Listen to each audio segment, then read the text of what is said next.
Olá, boa noite.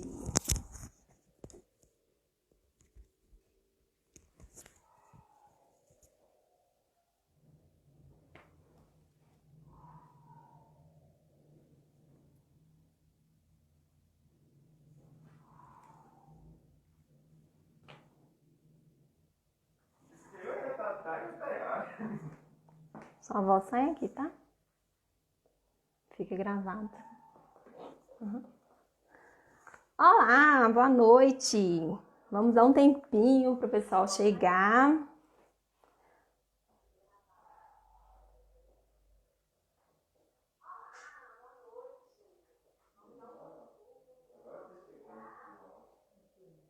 Oi, para quem já tá aí. Tatá já tá ali aguardando. Ó, Tatá, Nathalie. A gente já vai iniciar.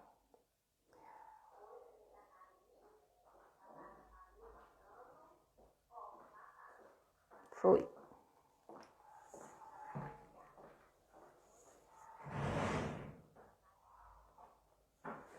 Então, vamos começar apresentando a nossa psicóloga querida, né? Que ela é aqui de Rio Preto, Nathalie Nádia.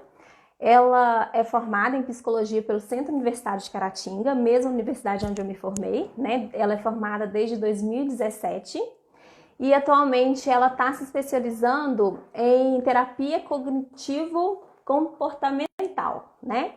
E ela trabalha no CRAS de Caratinga, é filha do Jim e da Eliane da padaria.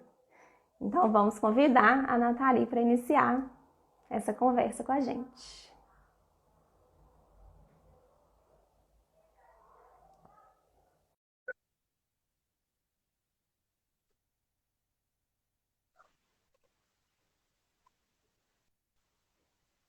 Oi, gente. Olá, boa noite. Obrigada por estar aqui com a gente, tá? Fiquei muito feliz de você ter aceitado o convite. Muito obrigada de coração. Eu que agradeço, né, a oportunidade de poder fazer essa live com você, levar um pouquinho da psicologia, né, para as pessoas. Estou muito feliz também. Vai ser muito bacana a nossa conversa. A gente escolheu essa data, né? E hoje é o Dia Mundial da Prevenção ao Suicídio. E a gente não fala somente sobre o suicídio, né? A gente tem que falar também sobre os fatores que podem levar ao suicídio. Tem que falar também de uma forma aberta, né? Que é para orientar e esclarecer muitas dúvidas, que muitas pessoas têm medo, né, de falar sobre o assunto. Então, tem alguns dados que 10 mil casos de suicídio por ano no Brasil e 1 milhão em todo o mundo. E 96,8% dos casos de suicídio estão relacionados a algum transtorno mental, né? Existe muito preconceito e as doenças mentais, elas são tratáveis, né? E esse preconceito acaba as pessoas não aderindo ao tratamento devido ao preconceito, tanto da própria pessoa que está com transtorno, quanto das pessoas da sociedade em geral, né? Então, vamos começar, Nathalie. Me fala, quais são as doenças mais comuns em casos de suicídio? Então, como você mesmo já falou, a maioria dos casos de suicídio estão relacionados com os transtornos mentais, né? E no topo dessa lista, a gente tem a depressão, né? A gente vai até falar um pouquinho mais dela depois. O transtorno bipolar e o alcoolismo e o uso e abuso de substâncias e drogas, né? Claro que tem outros fatores também relacionados ao suicídio, que não só as doenças mentais, mas as doenças mentais aí estão ocupando uma porcentagem bem grande como causa, né, do suicídio. Certo. E você pode falar para a gente alguns sinais ou alguns sintomas, né, da depressão, que no caso entra como uma doença principal, né, em caso de suicídio? Então, a gente tem um manual, né, que cita alguns sintomas e alguns sinais da depressão.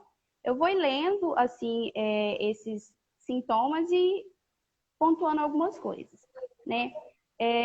Sentimento de culpa, inutilidade ou desamparo, né? Dificuldade para se concentrar, lembrar ou tomar decisões. Essa dificuldade ela pode se manifestar, aliás, ser muito visível no contexto escolar ou às vezes até no trabalho, né? Uma pessoa que tem dificuldade para se concentrar, automaticamente o rendimento dela começa a cair. Então, às vezes não é um sintoma que as pessoas ligam muito à depressão, mas é sim um fator que a gente tem que levar em consideração. Alterações de apetite ou do peso, né? Às vezes a pessoa tem um aumento muito grande do peso e da fome, ou às vezes uma diminuição também muito brusca dessas duas coisas, né?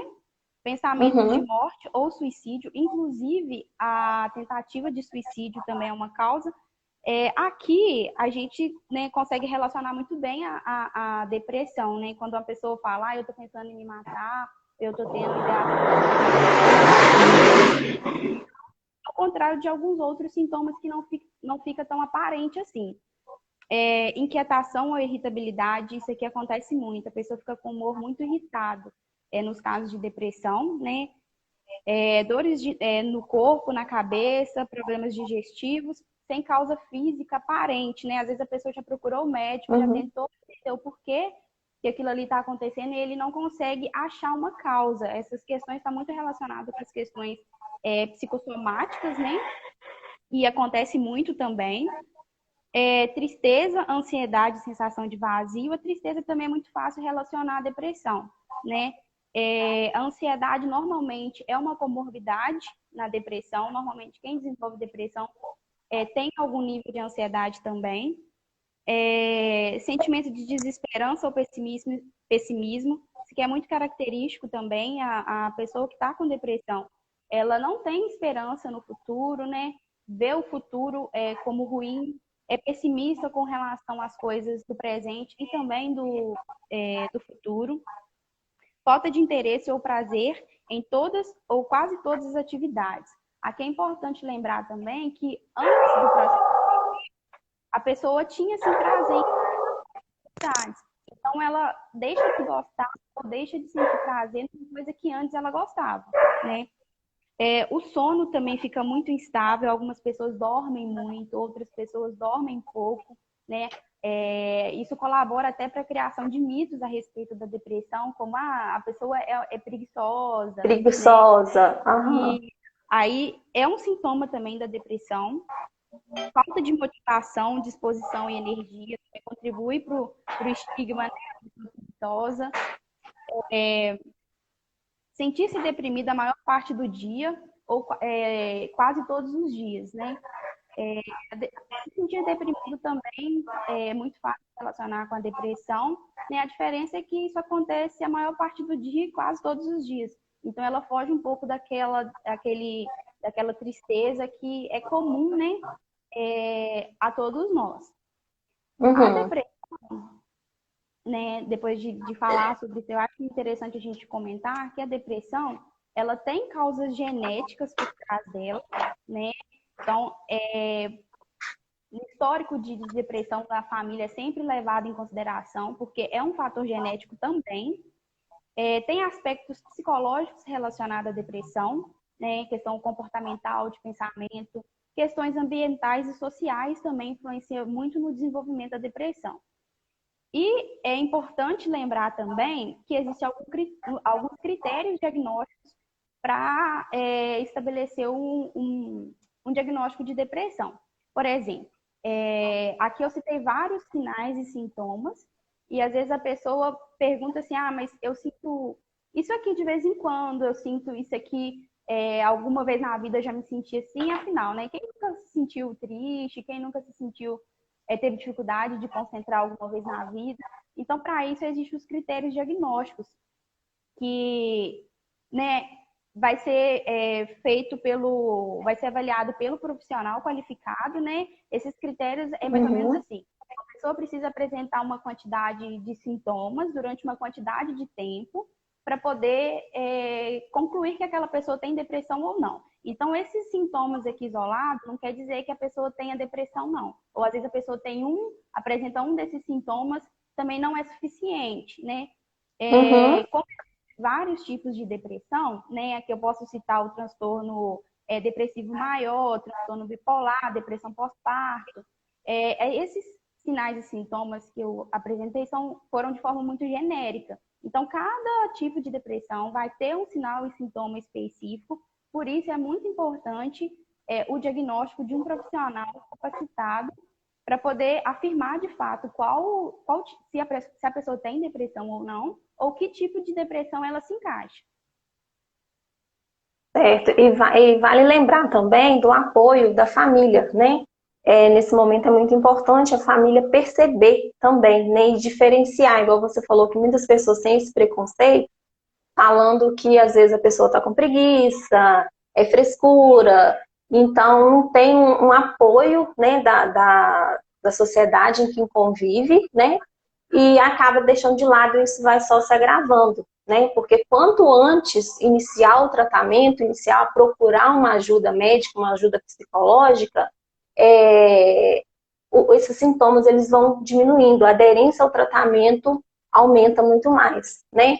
Então vale lembrar sempre isso, né? Porque às vezes o entorno, a própria pessoa não percebe, eu estou depressivo, que é até difícil também você se colocar como depressivo, né? Estou com depressão. Mas as pessoas ao redor começam a perceber e tem que, de uma forma ou de outra, tentar intervir, né? Nessa doença, porque é uma doença, né? A gente tem que tratar como uma doença, é tratável, sempre lembrar que é tratável tudo isso, né? Então tem que encarar de uma forma realista no que está acontecendo na vida da pessoa e buscar o tratamento quanto antes, né? Eu E achei existe interessante, muito mito, pode falar? você falar sobre a família às vezes perceber, porque muitas das vezes a pessoa ela tem a capacidade crítica dela prejudicada por causa da doença. Então, às vezes ela não vai conseguir se colocar. E outra coisa importante é as pessoas procurarem se informar mesmo, né? Porque quando você conhece a doença, conhece quais são os sinais, os sintomas, é mais fácil de você reconhecer isso em outra pessoa, porque às vezes a pessoa não sabe nem o que é uma depressão de fato, o que envolve, né? Então, isso Uhum. conhecer também é muito importante. Isso, procurar saber, entender o que é a depressão para poder ajudar, né? E é um pouco que a gente vai fazer isso, né? Que a gente está fazendo, para ver, para tentar esclarecer, né? Para quem está ao redor, para quem está passando por essa situação, conseguir entender o que de fato está acontecendo, né? E existem muitos mitos, né? Em relação à depressão e ao suicídio. A gente já até começou a falar, né, que muita gente acha que é frescura, acha que é preguiça, né? E, e às vezes, por conta desses mitos, agrava a doença, o que em alguns casos leva ao quadro final, que é o quadro do suicídio, né? A gente poderia falar um pouco também sobre isso, né?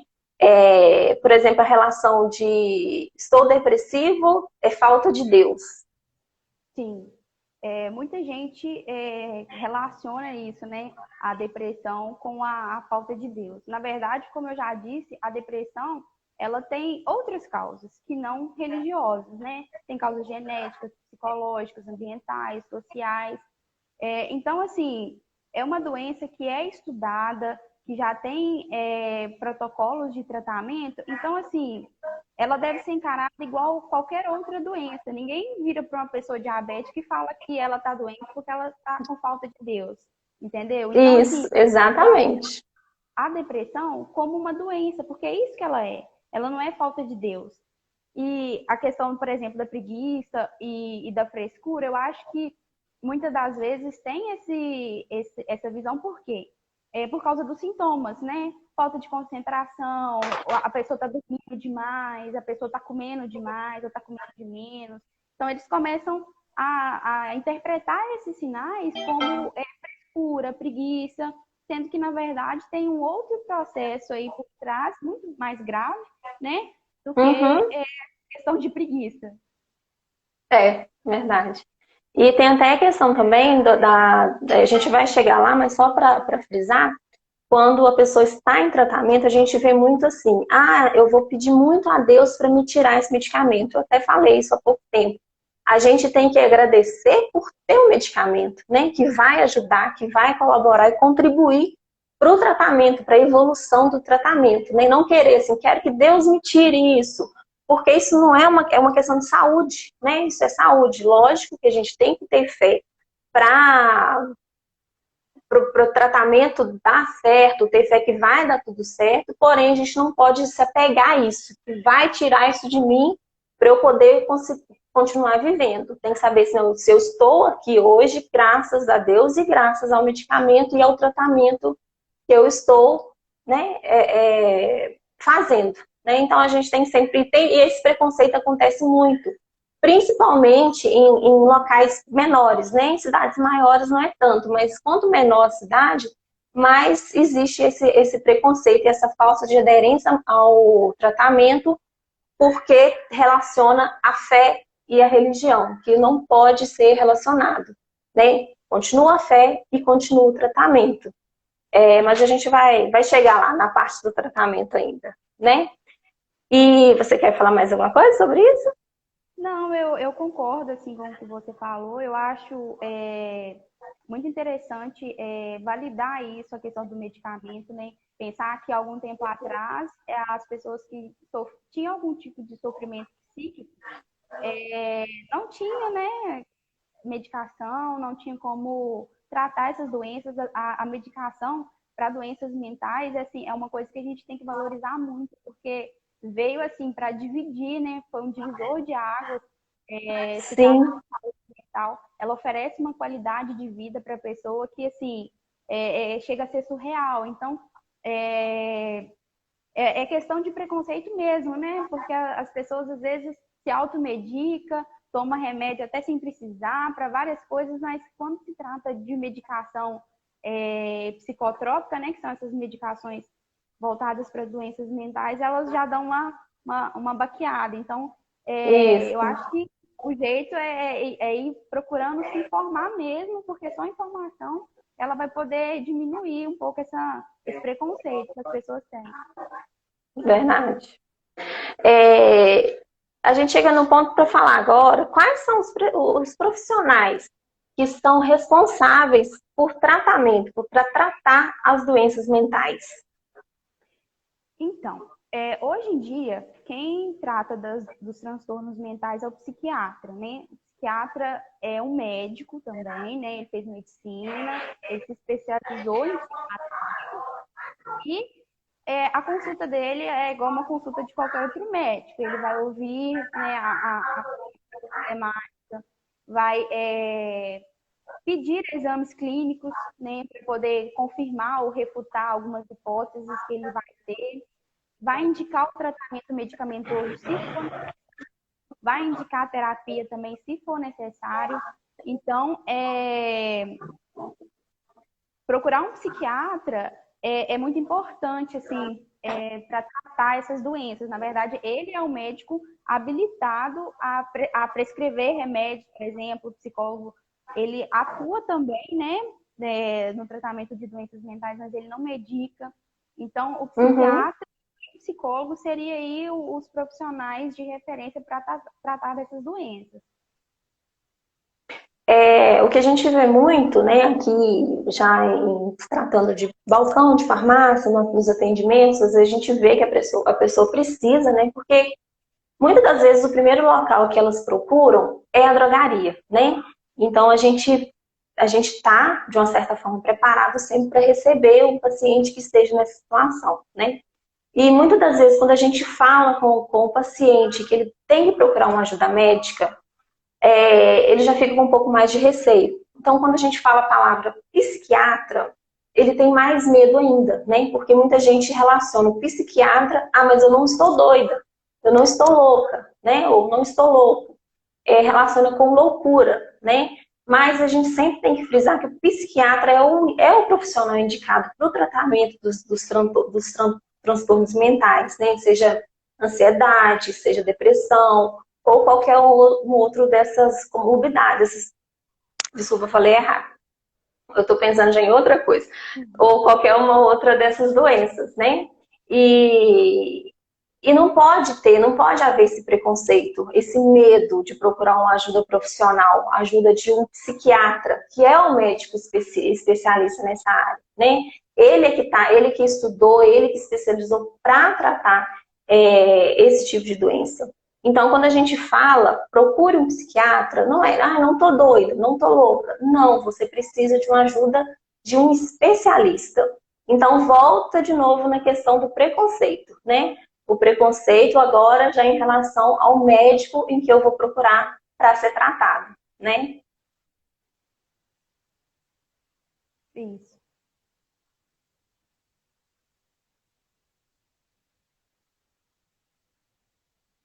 Deu uma falhazinha aqui no meu... Tá me ouvindo? Pode continuar, deu para Tá, ouvir deu sim. uma falhazinha aqui, eu tava esperando para ver se voltava. Uhum. E a gente vai falar um pouquinho também sobre a ação do medicamento no transtorno mental, né? Frisar sempre que a automedicação é muito grave. Porque, primeiro que as doenças, os transtornos mentais, ele é causado por uma, assim, quimicamente falando, né? Por uma desordem química no organismo, né? Tem os fatores, tem os outros fatores, né? Mas já falando assim, dentro do organismo vai causar uma desordem química. E esses medicamentos, eles atuam nessa desordem, né? Então, o meu problema não é o mesmo do seu problema.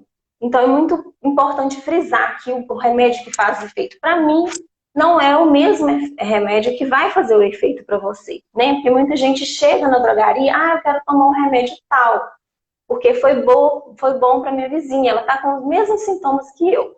Mas é importante lembrar que o médico psiquiatra deve avaliar antes de tudo, né?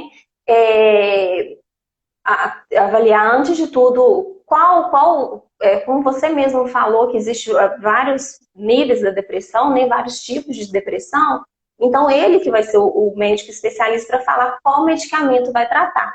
Tem aquelas pessoas que não querem tomar o medicamento de forma nenhuma, né? E tem aquelas pessoas também que querem tomar o medicamento que todo mundo toma, né? E lembrando sempre que esses psicotrópicos, eles só são vendidos com a receita médica. Então tem que passar pelo psiquiatra, ele faz a avaliação, vai ver a necessidade do paciente tomar o medicamento, que às vezes nem tem necessidade. Só a terapia já ajuda bastante, né? Então entra a terapia com psicólogo, né? Terapia, no caso, a gente até falou isso um dia, né? A terapia é com psicólogo, né? O outro como que você falou? Não é terapia. São outras coisas. Autocuidado. Isso, formas de autocuidado, né? Então, nem sempre tem a necessidade do medicamento. Então, quem vai avaliar isso? É o médico, não é a vizinha, não é o irmão, não é o farmacêutico, né? Tem que lembrar sempre isso. E quem vai avaliar qual medicamento tomar é o psiquiatra, né? E vale lembrar também que muitas pessoas, às vezes, começam a utilizar o medicamento, para de utilizar porque acham que não está fazendo efeito. Sendo que alguns medicamentos, eles demoram até 3 meses para começar a fazer o efeito esperado, né? Mas isso tudo tem que ter o acompanhamento do psiquiatra, né? Existem muitas reações adversas dos medicamentos que são prescritos, né, pelo psiquiatra, muitas reações adversas que tem que ser controlado, tem que ser sempre passado para o médico que tá fazendo tratamento e ele vai conseguir mexer na medicação até encontrar uma forma correta, né, para dar continuidade ao tratamento. E lembrar sempre que muita gente faz é parar de tomar o remédio por conta própria. Então tem que lembrar sempre que tem que ter a alta médica, porque isso também é um fator que leva ao suicídio, a interrupção do medicamento sem orientação médica, porque você descontrola totalmente os níveis de neurotransmissor no organismo, né, que são as reações químicas do organismo. E isso também leva ao suicídio. Então, até mesmo quem está tomando medicamento ou alguém da família que tem alguém que tome medicamento, tem sempre que estar atento a isso. Porque a interrupção do medicamento sem orientação do médico pode levar ao suicídio. Então, o médico ele vai avaliar e vai tirar o medicamento de forma gradativa, né? Aos poucos ele vai tirando essa medicação. E temos também as terapias, né?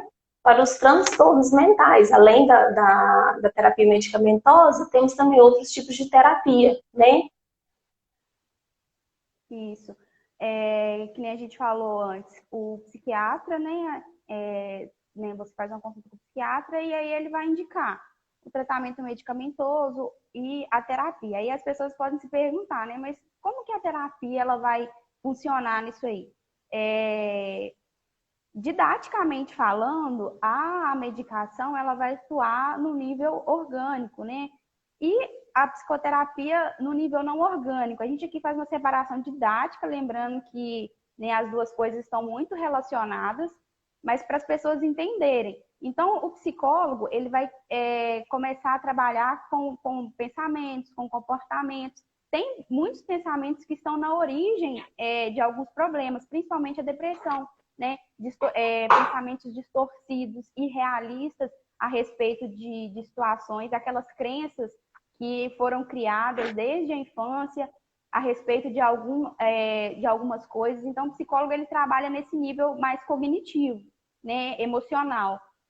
Né? O psicólogo ele vai ali ajudar o paciente a conhecer a origem daquela doença naquela pessoa. Né?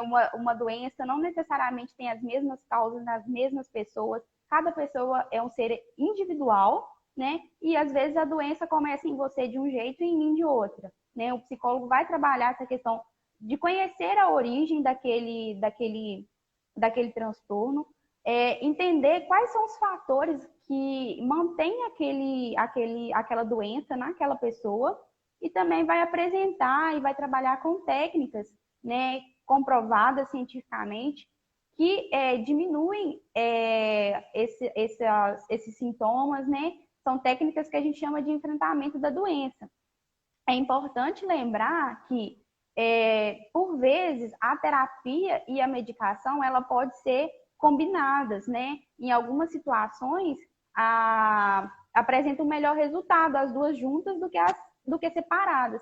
Por exemplo, uma pessoa que está muito, muito alto né, de ansiedade ou está com a depressão muito grave, ali muitas funções cognitivas daquela pessoa vai estar comprometida. Capacidade de pensar, capacidade de várias coisas vai estar comprometida. Então, às vezes a medicação ela vai ali, traz um alívio para os sintomas, para trazer a pessoa no nível que ela consiga pensar no problema, ela consiga articular aquele problema, porque até então a pessoa ela está muito comprometida. Né? Então, a terapia e a medicação são duas coisas que podem ser combinadas e que garantem um melhor resultado dos sintomas, né? A gente falou ali que o psiquiatra, a gente procura ele quando a gente está, né, com alguma, né, suspeita que está com alguma doença mental, alguma coisa nesse sentido. O psicólogo também, ele pode ser porta de entrada, né? Às vezes você está se sentindo mal a respeito, né? Está sentindo muito triste, está sentindo alguma coisa, e você pode procurar o psicólogo, né? O psicólogo, vendo a necessidade, ele também vai te encaminhar para o psiquiatra e o psicólogo, eles fazem um trabalho muito unido ali, não tem como o psicólogo trabalhar sozinho e também não tem como o psiquiatra trabalhar sozinho, a gente sempre trabalha em equipe, né? Então a gente sempre faz essa contra-referência. Então, assim, o psicólogo também pode ser procurado e, havendo necessidade, ele também vai encaminhar para o psiquiatra fazer uma avaliação. Certo. Uma pergunta que eu queria te fazer. Às vezes a pessoa ela tem deixa eu voltar aqui, um transtorno, que a gente até falou ali no início, o alcoolismo, né? No caso, o alcoolismo, um tratamento, uma ajuda psicológica também auxilia nesse tratamento do alcoolismo? Porque a gente sabe também que o alcoolismo pode levar ao suicídio, sim, né? O abuso do álcool também pode levar ao suicídio. Chega um certo ponto que a pessoa já acha que não sirvo mais para nada, né? E não faz nenhum tipo de tratamento, né? E como que você acha que pode ser essa abordagem com o alcoolismo?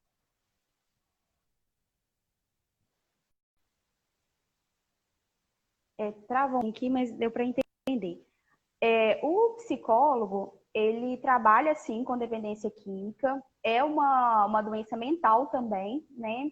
E é uma dependência tanto orgânica, né? Quanto uma dependência psicológica.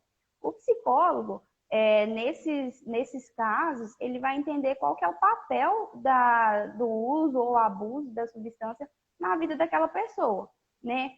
O que leva aquela pessoa a estar fazendo uso ou abuso, o que mantém aquela pessoa fazendo uso daquela droga.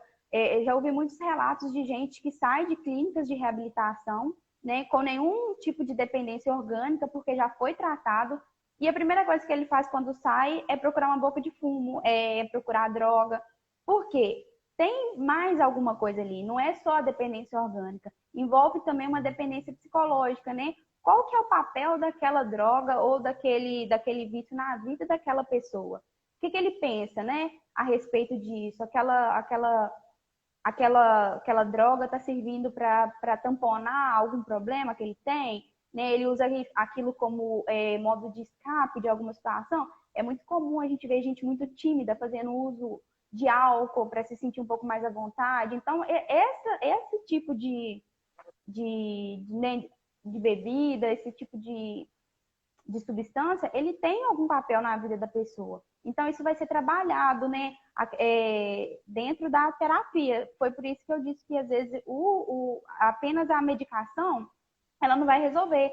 Porque essa elaboração de entender o porquê, de como, né, isso tudo está no nível mais cognitivo e é esse trabalho que o psicólogo faz. Uhum, entendi. É, Você quer fazer mais alguma consideração? Antes, peraí, eu queria falar, a gente quer fazer um sortear para as pessoas. Eu adoro sorteio, né? A gente quer sortear para as pessoas que estão nos assistindo aqui um mimo da drogaria, né? Diego, minha mãe, eles estão aí atentos. Só cortar um pouquinho o assunto rapidinho para a gente já voltar. E só um minutinho. Aí eu vou fazer, a gente vai fazer um sorteio. Então, quem está assistindo a live aí, só manda um coraçãozinho amarelo. E a gente vai sortear um mimo da drogaria. Enquanto o pessoal manda o coraçãozinho amarelo, tem uma pergunta aqui, que fizeram aqui nas perguntas aqui ao vivo. Qual o papel do psicólogo no caso de doença como câncer? Você pode responder essa pra gente? Sim. Então, a doença física, ela pode desencadear também algum tipo de doença mental ou algum sofrimento psicológico, né? Às vezes a pessoa não tem um transtorno, mas está passando ali por uma situação difícil. O psicólogo, nesse contexto, né, ele vai trabalhar ali o que for necessário. Às vezes a pessoa, vamos supor, a pessoa que está com câncer, né, está ali com a autoestima um pouco abalada, está com distorção de pensamento a respeito do futuro, né, uma pessoa se torna pessimista às vezes, né, desesperançoso com relação ao futuro. Então, o psicólogo ele vai trabalhar ali de uma forma de fortalecer mesmo essa Autoestima, pessoa né? nesse sentido, né, de trabalhar possíveis distorções cognitivas. Né? Muita gente que atravessa uma doença física, às vezes pode ser resiliente, outras não. Né? Então, assim, isso depende muito da pessoa, né? Trabalhar também a família é muito importante, né? O psicólogo, ele presta esse papel também de trabalhar com a família, tanto que tem psicólogos em hospitais, né?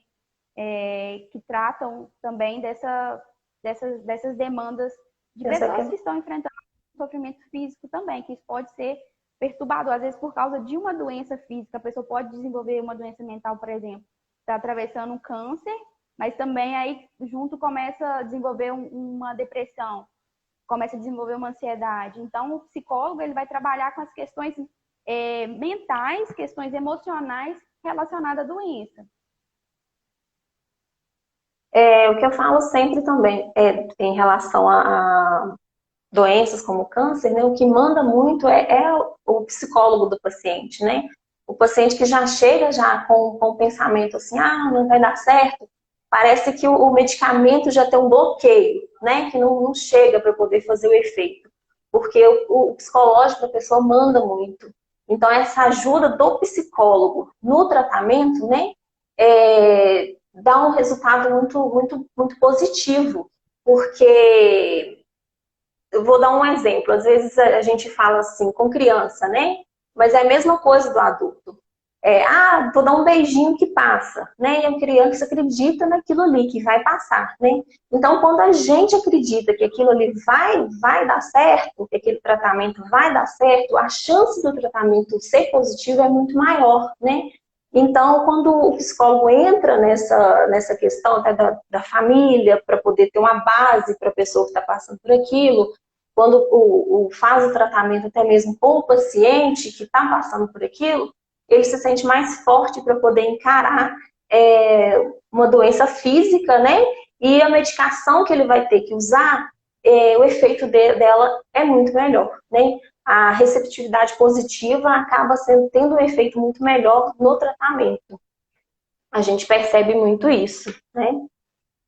E, Nathalie, teve também, a gente deixou uma caixinha de perguntas, não está muito relacionado com o nosso tema, não, mas a gente poderia falar um pouco rapidinho, que eu acho que o nosso tempo já está quase acabando, a gente poderia falar rapidinho sobre essas duas perguntas que nós tivemos, que foram, deixa eu achar aqui.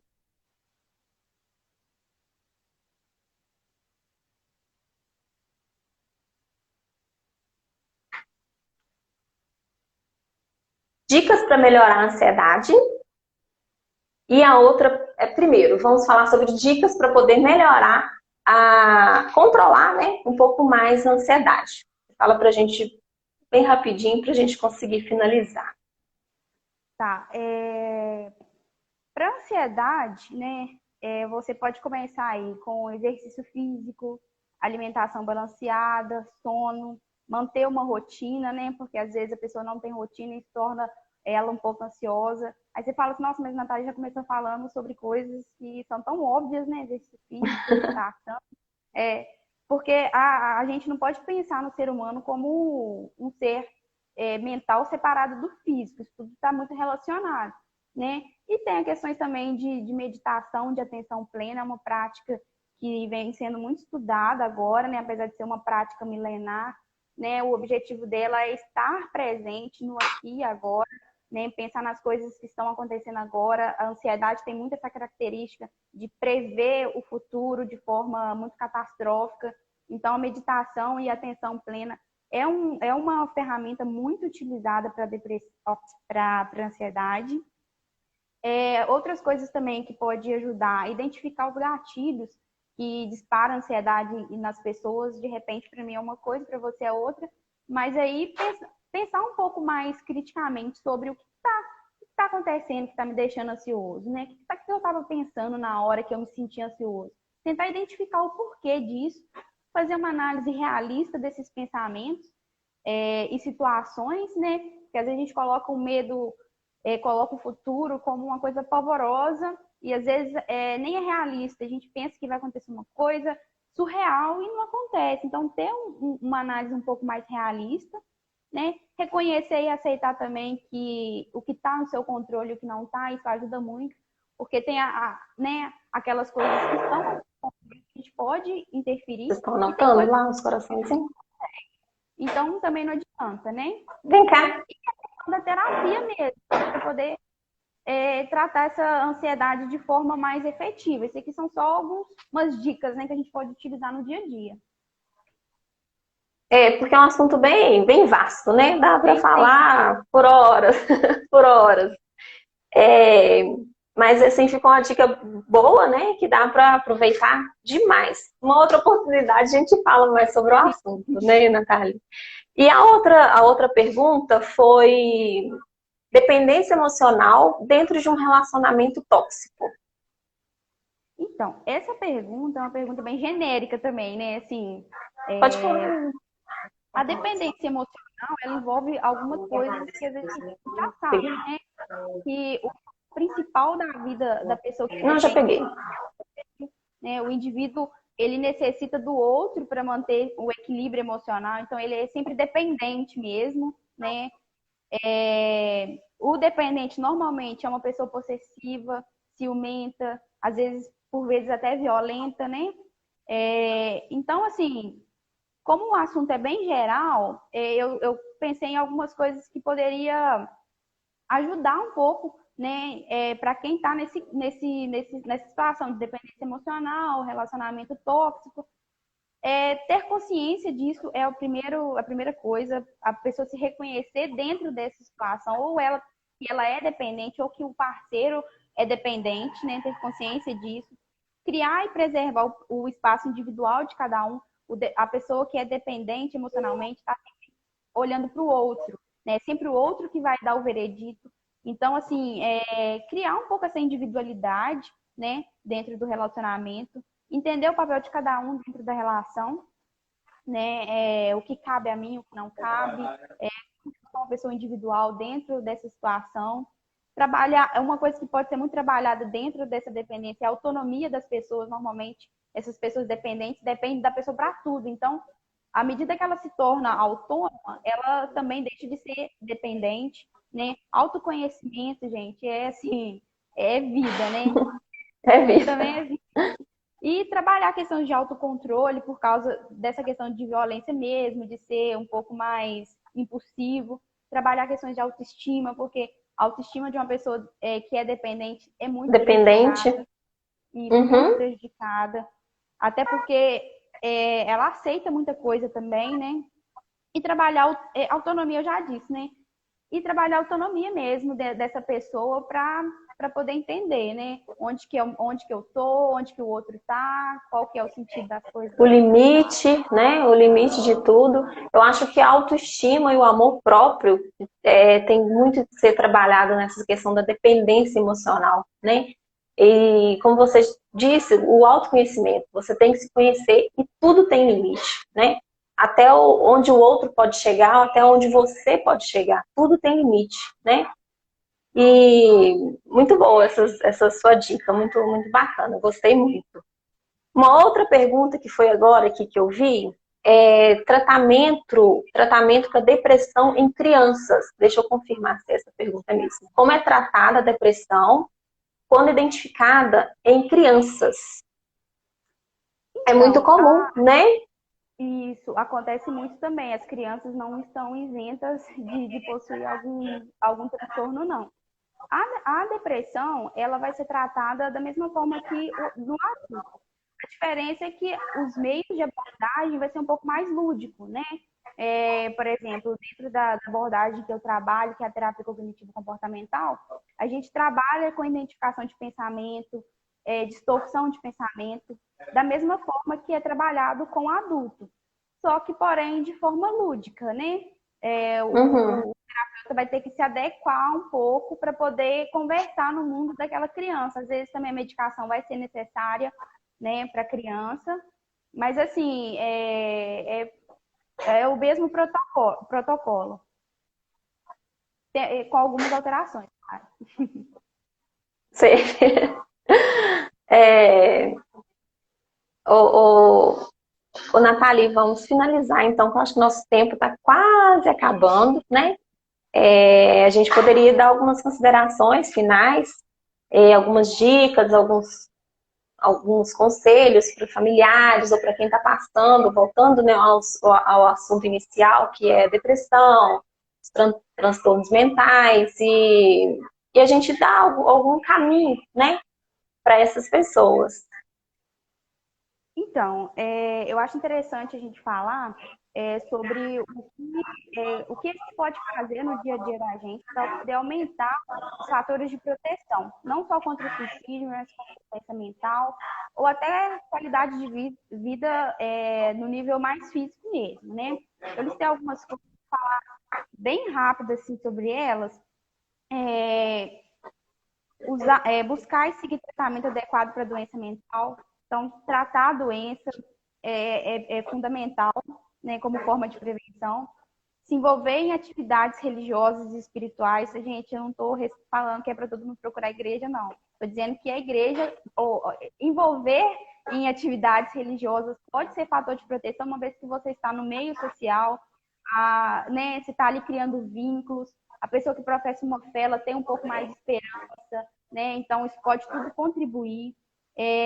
Atividades prazerosas que tenham significado na vida daquela pessoa, né? Aumentar fontes de prazer no dia a dia, reduzir e evitar o uso de álcool e drogas, isso aí, né? Não precisa nem comentários.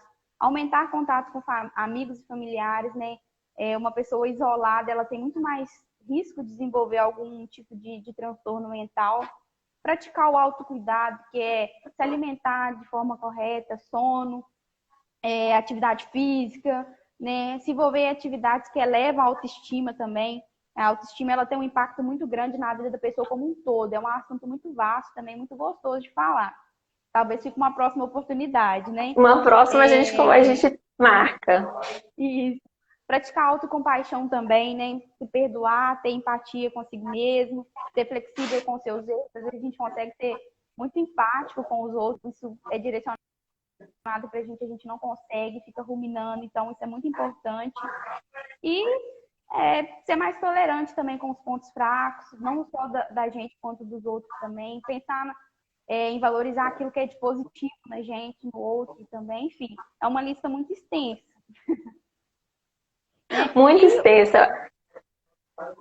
Tipo assim, você falou sobre o convívio, né, de pessoas que têm doença mental, né? Exercer essa empatia também com o outro, né? Procurar entender, se informar sobre a doença, ouvir aquela pessoa, acolher sem julgar, porque às vezes você não vai saber o que falar para aquela pessoa, mas só do fato de você acolher, a pessoa vai se sentir melhor. E às vezes vai evitar que ela crie outros problemas através daquilo, né? Porque uma pessoa acolhida é diferente de uma pessoa que está sendo ali julgada. Então, Que não tem nenhum apoio, né? sim.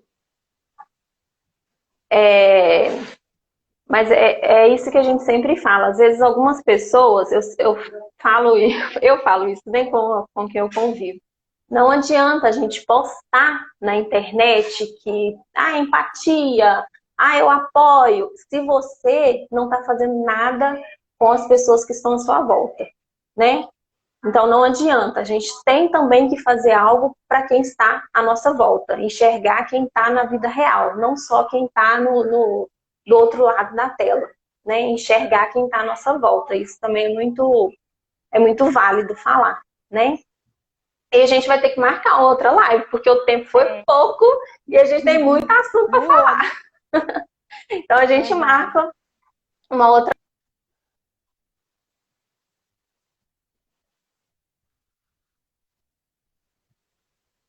Voltou. Então, para finalizar, eu quero que você fale um número para ver quem foi o nosso sorteado. Diego, mãe. De quanto a quanto? De 0 a... Peraí, deixa eu ver aqui. Tem numeração? A gente está terminando aqui. É porque não tem tempo. Mas tá, eles estão terminando lá.